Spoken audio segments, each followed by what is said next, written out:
Assalamualaikum warahmatullahi wabarakatuh. Selamat siang teman-teman. Kali ini kita akan bahas tentang reg issue. Nah, reg issue ini salah satu corporate action yang menurut saya cukup menguntungkan kalau kita bisa masuk, ngerti kapan harus entry dan ngerti kapan harus exit. Reg issue ini biasanya banyak dilakukan oleh berbagai emiten. Nah, biar kita lebih jelas dan lebih dalam ya, kita bahas pelan-pelan. Nah, reg issue itu atau disingkat RI biasanya itu adalah aksi korporasi di mana perusahaan menawarkan saham baru kepada pemegang saham lama terlebih dahulu yang udah punya sahamnya sebelum ditawarkan ke publik. Dalam istilah resminya di Indonesia disebut HMETD, hak memesan efek terlebih dahulu.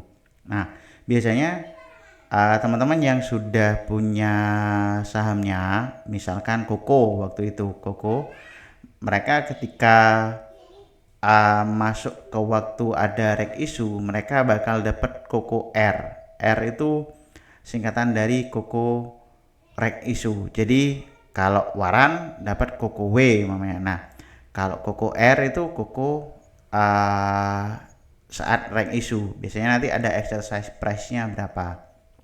Nah, artinya kalau teman-teman sudah punya saham perusahaan itu, maka Anda punya hak istimewa untuk beli saham dengan harga diskon sebelum orang lain boleh ikut beli. Jadi bisa kita manfaatkan di sini kapan harus beli biar bisa dapat R, atau kapan harus tebus, kapan harus sell. Nah, analoginya kayak gini. Teman-teman punya warung bakso langganan ya, sebut saja bakso Pak Ri. Nah, warungnya Pak Ri ini rame.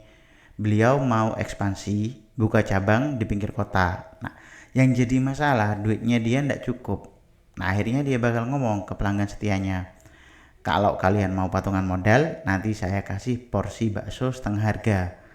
Tapi cuma buat pelanggan lama, jadi biar beda antara dia pelanggan lama dan pelanggan baru. Nah, itu yang terjadi saat perusahaan mau ngelakuin RI, reg issue. Mereka butuh tambahan modal dan tawarkan saham baru ke pemegang saham lama. Biasanya harga lebih murah dari harga pasar. Jadi kayak dapat tarif eksklusif gitu. Jadi kita orang khusus biar bisa dapat RI-nya. Itu hak untuk mereka yang pemegang saham lama. Jadi beda. Nah, murahnya harga tebus reg price belum tentu kesempatan emas, tergantung niat Pak Ri tadi mau ngapain. Kalau duit buat ekspansi dan bisnisnya lagi sehat itu oke. Tapi kalau buat nutup utang atau tambal kerugian itu mending di skip aja. Jadi ada beberapa aspek kita bisa lihat dia untuk apa RI-nya. Yang pertama, untuk tambahan modal kalau butuh dana segar. Perusahaan butuh tambahan modal buat kerja, buat bayar utang yang sudah mau jatuh tempo. Nah, yang kedua biaya ekspansi usaha, buka pabrik baru, beli alat dan sebagainya. Yang ketiga tambahan modal anak usaha atau sekedar memperkuat kas biar nggak kering. Nah, ini biasanya salah satu aspek kenapa dia melakukan RI. Contohnya kayak Anda punya warung kopi tapi mau buka cabang baru.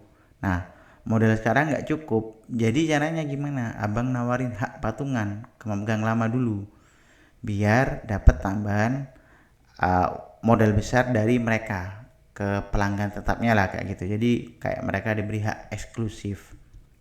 Nah, yang kedua, restrukturisasi utang. Kadang perusahaan itu punya utang besar dan kreditur setuju utangnya dikonversi lewat saham, biasanya lewat reg issue.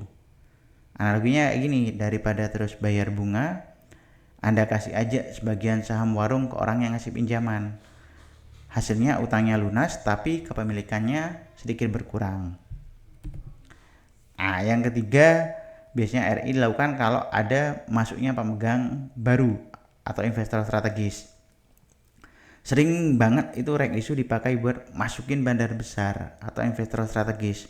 Contoh skenario umumnya yang sering terjadi itu bandar atau grup tertentu udah siap nyerap right issue karena harganya murah ya. Nah setelah mereka masuk, harga sering dipoles naik biar valuasi mereka cepat naik juga. Analoginya kayak Anda ajak investor kaya raya masuk ke warung kopi milik Anda, tapi syaratnya dia beli saham dengan harga yang jauh lebih murah dari harga pasar saat itu. Nah setelah masuk, dia bakal bantu branding dan promosi. Efeknya harga sahamnya juga bakal ikut naik. Yang keempat, memperbesar aset dan valuasi. Dengan right issue, jumlah modal yang di store bakal naik. Selanjutnya, asetnya bakal naik dan bisa terlihat lebih sehat di laporan keuangan. Nah, analoginya kayak tambahin modal pribadi ke usaha Anda biar kelihatan bonafit di mata bank atau investor lain. Ini bisa jadi salah satu alasan right issue. Nah, biasanya terjadi kenapa harga saham turun saat RI diumumkan? Karena pasar tahu akan ada penambahan jumlah saat saham beredar. Contohnya, warung bakso nambahin porsi, rasanya tetap sama, tapi jumlah mangkoknya lebih banyak. Otomatis nilai per mangkok harga saham itu bakal lebih kecil. Contoh gampangnya kayak gini. Sebelum RI harga saham itu 1000. Nah, harga right issue-nya itu 500, rasionya 1:1. Maka perhitungannya harga setelah ex-date akan menyesuaikan harga teoritis. Harga teoritis ini biasanya banyak. Kalau investor nggak tahu, tiba-tiba kok harganya langsung jeblok waktu RI. Nah ini namanya biasanya dia bakal penyesuaian ke harga teoritis. Kalau nggak tahu harga teoritis, biasanya bakal banyak yang panic selling di sana. Harga teoritis itu gimana hitungannya? Jadi harga sebelum RI contoh 1000 tambah harga reisunya 500, rasionya 1:1 misalnya kayak tadi ya, langsung dibagi 2, 1000 plus 500 per 2, 750. Jadi harga teoritisnya 750. Biasanya harga bakal turun sekitar ini. Makanya pas banyak yang panik itu waktu jual ex-date itu, banyak yang panik, padahal itu cuma penyesuaian matematis, bukan karena fundamentalnya tiba-tiba rusak. Ini kayak kejadian Koko Air kemarin, dari harga 600 tiba-tiba jadi 260 kalau tidak salah. Jadi banyak yang panik dia. Waktu pagi langsung panik, langsung banyak yang jual. Padahal kalau dihitung dia lagi floating profit. Nah, dua kunci dalam RI itu, yang pertama, kalau harga pasar lebih tinggi dari harga tebus. Yang kedua, kalau harga pasar lebih rendah dari harga tebus. Jadi ini yang harus diamati. Kondisi pertama, kalau harga pasar lebih tinggi dari harga tebus, misal, ini kita berhitung ya, nanti bisa sambil dicatat pakai note. Misal harga saham 350, harga tebus 250. Logika publik, beli di pasar 350, tapi bisa dapat barang baru 250. Murah. Ini murah ya, karena harga pasar lebih tinggi dari harga tebus. Efeknya, saham biasanya naik menjelang come date karena semua ingin kebagian hak beli HMITD. Nah perusahaan juga senang karena banyak yang mau ikut tebus. Tapi hati-hati, begitu masuk ex-date harga akan langsung menyesuaikan ke harga teoritis, dan banyak yang kejebak karena nggak sadar itu bakal jadi penurunan otomatis. Strateginya, masuk 3-5 hari sebelum come date, ikut euforia, keluar sebelum ex-date kalau main cepat. Ini momen yang cocok buat trader cepat yang main di gelombang sentimen. Nah, kalau harga pasar lebih rendah dari harga tebus, ini kondisi kedua, misal harga saham 230, harga tebus 250, logikanya ngapain tebus, beli di pasar itu lebih murah daripada harga tebusnya. Nah, publik biasanya nggak bakal tertarik tebus, tapi ini biasanya sering muncul pemain besar yang siap serap semua sisa saham hasil RI. Mereka disebut standby buyer, pihak yang percaya harga bakal naik di masa depan, makanya rela nahan tekanan jangka pendek.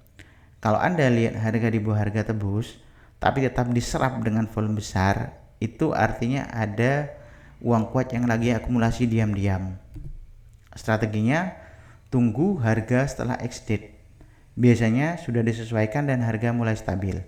Nah, masuk bertahap menjelang akhir periode HMTD.